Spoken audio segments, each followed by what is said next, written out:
चलो अब कक्षा 9वीं के सामाजिक विज्ञान के प्रश्न बैंक के प्रश्नों को उत्तर देख लेते हैं। तो आज हम देखेंगे अध्याय 2 को देखेंगे। तो अध्याय 2 में भारत का भौतिक स्वरूप दिया है। तो चलो शुरू करते हैं।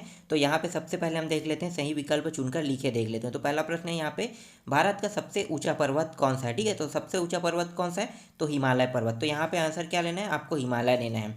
इसके बाद दूसरा है, उत्तर भारत के विशाल मैदान में पाए जाने वाली मिट्टी। तो उत्तर भारत के विशाल मैदान में कौन सी मिट्टी पाई जाती है, तो जलोढ़ मिट्टी पाई जाती है। ठीक है, गंगा मैदान बोलते हैं, यहाँ पे जलोढ़ मिट्टी पाई जाती है। तो आपको क्या लेना है, जलोढ़ मिट्टी लेना है यहाँ पे। निम्न हिमालय तथा शिवालिक पर्वत के बीच की घाटी को कहते हैं, तो दून कहते हैं। तो दून, तो यहाँ पे क्या है, देखो दून घाटी कहाँ पे, एक में है, तो दून घाटी यहाँ पे आंसर लेना है। चलो आगे देखते हैं, हिमालय की पूर्वी सीमा निम्नलिखित में से कौन सी नदी बनाती है। तो हिमालय की जो पूर्वी सीमा है, ठीक है, सांगपो नदी बोलते हैं, कहाँ पे, इसे चीन में बोला जाता है। और जब वो चीन से भारत की ओर प्रवेश करता है, ठीक है, तो उसे हम ब्रह्मपुत्र नदी के नाम से जानते हैं। तो यही क्या है, पूर्व दिशा में बहती है। ठीक है, चीन से निकलती है, चीन से निकलते हुए पूर्व दिशा में बहते हुए आती है और भारत में ब्रह्मपुत्र नदी कहलाती है। तो चीन में इसे सांगपो नदी और अपने जो भारत में इसे ब्रह्मपुत्र नदी कहते हैं। ठीक है, तो यहाँ पे आपको लेना है ब्रह्मपुत्र नदी लेना है। इसके बाद दक्षिण भारत की सबसे ऊंची चोटी। तो दक्षिण भारत की सबसे ऊंची चोटी जो है वो अनाईमुड़ी है। जो डोडा बेटा यहाँ पे पहाड़ी है ना, उसी पहाड़ी में ये अनाईमुड़ी पाई जाती है। तो ये उसकी सबसे ऊंची चोटी, यहाँ पे आपको लेना है अनाईमुड़ी लेना है। इसके बाद है रिक्त स्थानों की पूर्ति देख लेते हैं। पहला प्रश्न क्या है, विश्व का सर्वोच्च पर्वत शिखर। तो विश्व का सर्वोच्च पर्वत शिखर है माउंट एवरेस्ट। ठीक है, जिसकी ऊंचाई 8,848 है। तो यहाँ पे क्या लेना है, माउंट एवरेस्ट लेना है। इसके बाद दूसरा आता है गाडविन आस्किन केटू आता है, जो पाक अधिकृत कश्मीर में। तीसरा में कंचनजंगा आता है। ठीक है, तो यहाँ पे दूसरा क्या है, मतलब यहाँ पे हमें लेना है माउंट एवरेस्ट लेना है पहले नंबर में, यही सबसे ऊंची चोटी। उसके बाद है शिमला मसूरी नैनीताल खालिस्तान नगर है। तो शिमला मसूरी और नैनीताल जो है वो पर्यटन नगर है, तो यहाँ पे पर्यटन लेना है। क्षेत्रफल की दृष्टि से भारत का सबसे बड़ा भौतिक प्रदेश खालिस्तान है। तो यहाँ पे क्षेत्रफल की दृष्टि से भारत का सबसे बड़ा भौगोलिक प्रदेश उत्तरी मैदान। इसके बाद है भारत में खारे पानी की सबसे बड़ी झील। तो खारे पानी की सबसे बड़ी झील क्या है, चिल्का झील है। तो यहाँ पे क्या लेना है, आपको चिल्का झील लेना है। ठीक है, ये जो है उड़ीसा राज्य में है। उड़ीसा राज्य में अगर आप जगन्नाथपुरी जाते हो तो वहीं पे 40 किलोमीटर के अंदर, 40 से 50 किलोमीटर के अंदर समुद्र के किनारे में ये चिल्का झील है। ठीक है, झील जो है वो चिल्का झील के नाम से जाना है, बहुत फेमस झील है ये। चलो आगे देखते हैं, लक्षद्वीप का निर्माण खालिस्तान से हुआ था। तो प्रवाल भित्ति। ठीक है, लक्षद्वीप जो है वो प्रवाल भित्ति के द्वारा बनाया गया। प्रवाल भित्ति क्या होता है, एक प्रकार के घोंघा होता है। तो घोंघा क्या होता है, कई हजारों लाखों साल बाद क्या हो जाता है, वो एक द्वीप का निर्माण किया। कैसे किया होगा, तो देखो एक प्रवाल भित्ति जो है, मतलब चूना पत्थर, प्रवाल जो भित्ति है, ठीक है, जो घोंघा है वो क्या खाता है, चूना खाता है। तो चूना खाता है, तो हर एक प्रवाल भित्ति जितने भी है वो क्या, सब के सब क्या करते हैं, अपने पीछे में जो कवच बनाता है ना, वो सब चूने के बना होता है।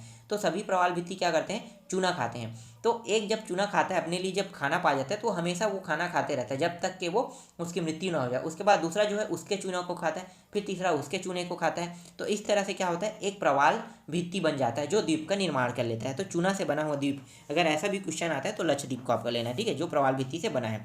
चलो आगे देखते हैं नेक्स्ट प्रश्न, एक शब्द में उत्तर दीजिए। तो पहला प्रश्न क्या है, एक स्थलीय भाग जो तीन ओर से समुद्र से घिरा हो उसे क्या कहते हैं, तो उसे प्रायद्वीप कहते हैं। ठीक है, क्या कहोगे, प्रायद्वीप कहोगे। भारतीय मरुस्थल की सबसे लंबी नदी कौन सी है, तो लूनी नदी है। ये जो है कहाँ पाया गया है, ये राजस्थान में पाया गया है। अरावली पर्वत है, वहाँ से निकलती है और अपनी जो जल है वो क्या बोलते हैं, खंभात की खाड़ी। ठीक है, खंभात की खाड़ी में अपना जल गिराता है। ठीक है, तो यहाँ पे आपको लेना है लूनी नदी लेना है। इसके बाद 5 नदियों के प्रदेश को क्या कहते हैं, तो 5 नदियों के प्रदेश जो है वो है पंजाब। पंजाब में ही 5 नदियों का प्रवेश है, तो पाँचों नदी जो है पंजाब से आते हैं। ठीक है, चलो आगे देखते हैं, भारत का एकमात्र सक्रिय ज्वालामुखी कहाँ स्थित है।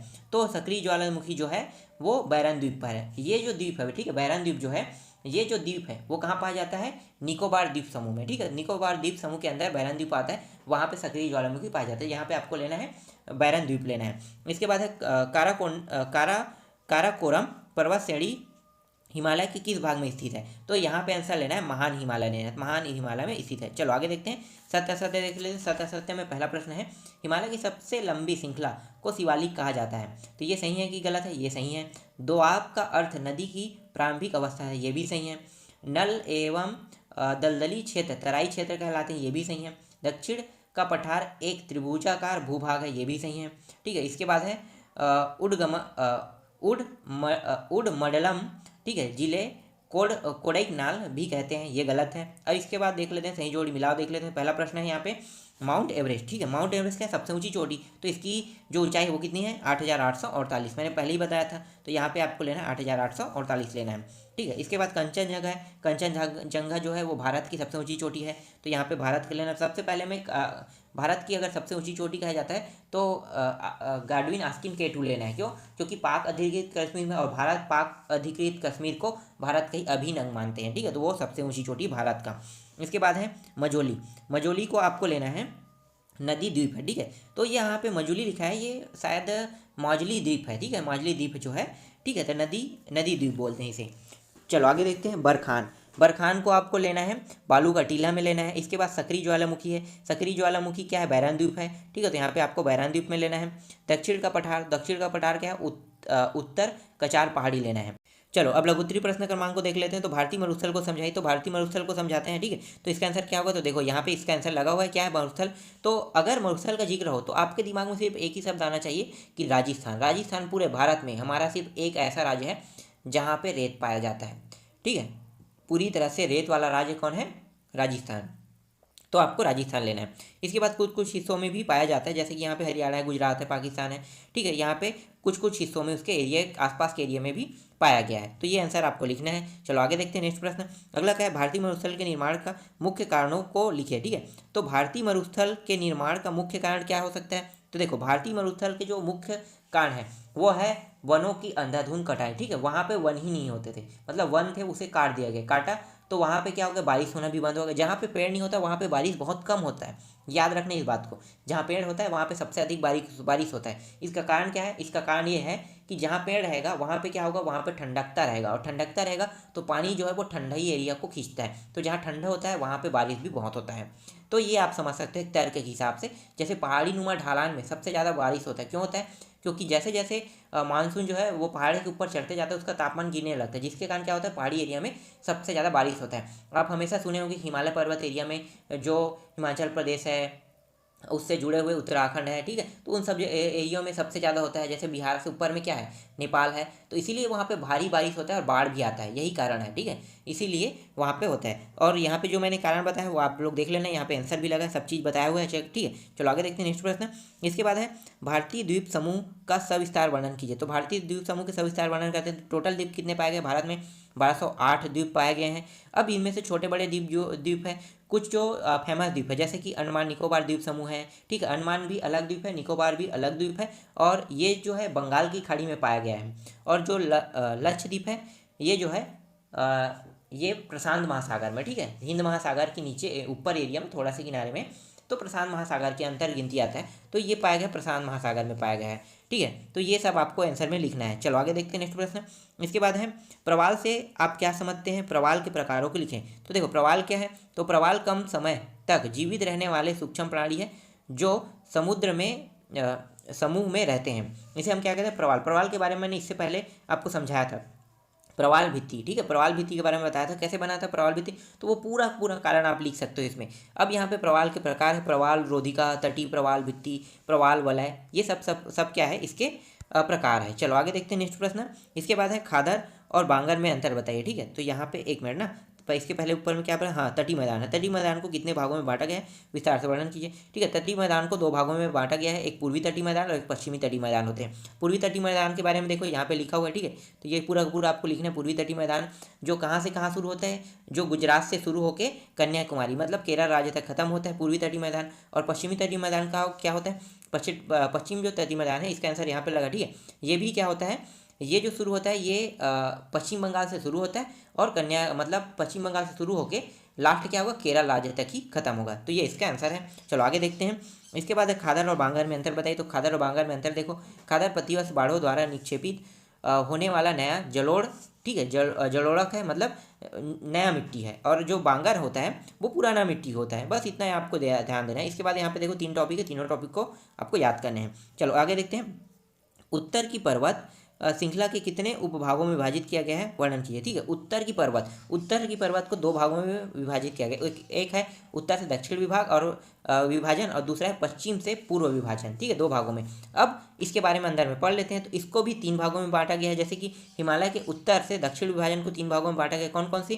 तो देखो, पहला क्या है, पहला है यहाँ पे वृहत हिमालय। ठीक है, वृहत हिमालय या दीर्घ हिमालय भी कहते हैं। मध्य को हम लोग लघु हिमालय के नाम से जानते हैं, और अंतिम को हम शिवालिक के नाम से जानते हैं। तो इसके अंदर में पूरा आंसर लिखा हुआ है, आप लोग देख सकते हो। ठीक है, चलो आगे देखते हैं। इसके बाद अब देख लेते हैं हिमालय का पश्चिम से पूर्व की ओर विभाजन। ठीक है, तो इसको भी देख लेते हैं। तो यहाँ पे देखो, पंजाब हिमालय है, कुमाऊं हिमालय है, ठीक है, और नेपाल हिमालय है, असम हिमालय है। तो ये सब इसके आंसर है। ठीक, तो ये सभी के सभी आप लोग देख लेना। चलो आगे देखते हैं नेक्स्ट प्रश्न।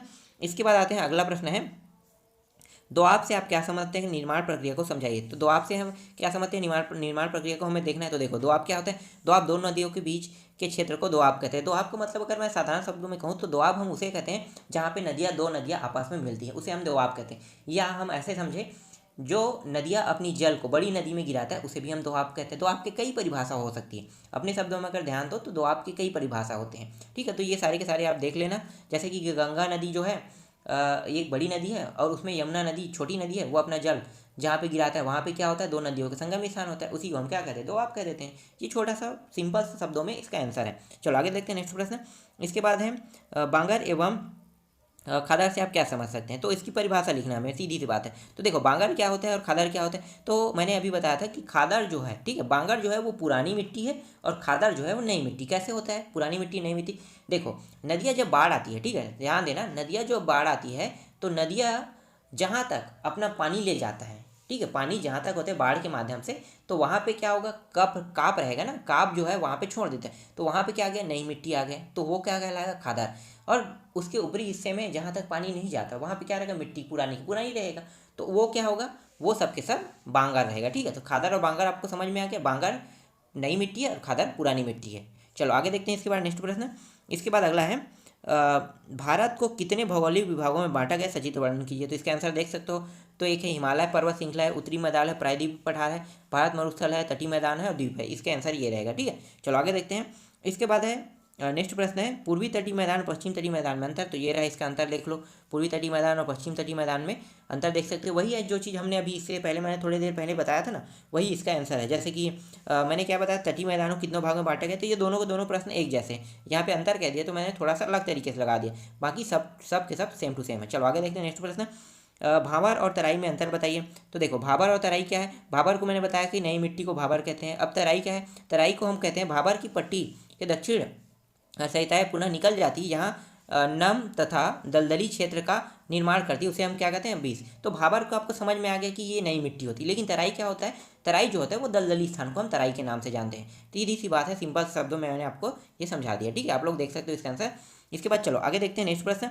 इसके बाद हम लोग देख लेते हैं दक्कन के पठार का वर्णन। ठीक है, दक्कन के पठार क्या होता है। तो देखो, दक्कन का पठार जो है त्रिभुजापार भूभाग, सतपुड़ा, महादेव, कैलाश पर्वत, ठीक है, तो ये महादेव, कैमूर है और मैकल पर्वत श्रेणी है। तो ये सब के सब क्या होते हैं, जितने भी एरिया में आए एक ट्रायंगल का निर्माण करते हैं। ये क्या होता है, दक्कन के पठार से, दक्कन का पठार बनता है यहाँ से। चलो आगे देखते हैं इसके बाद। भाबर प्रदेश से क्या तात्पर्य है, इसकी विशेषता कीजिए। तो भाबर प्रदेश से देखो क्या तात्पर्य है, भाबर के बारे में मैंने बार बार बताया है। ठीक है, तो ये सब चीज़ तो पता है, इसकी विशेषता भी बता सकते हो कि क्या क्या होता है। तो ये सब चीज़ इसकी विशेषता है। ठीक है, चलो।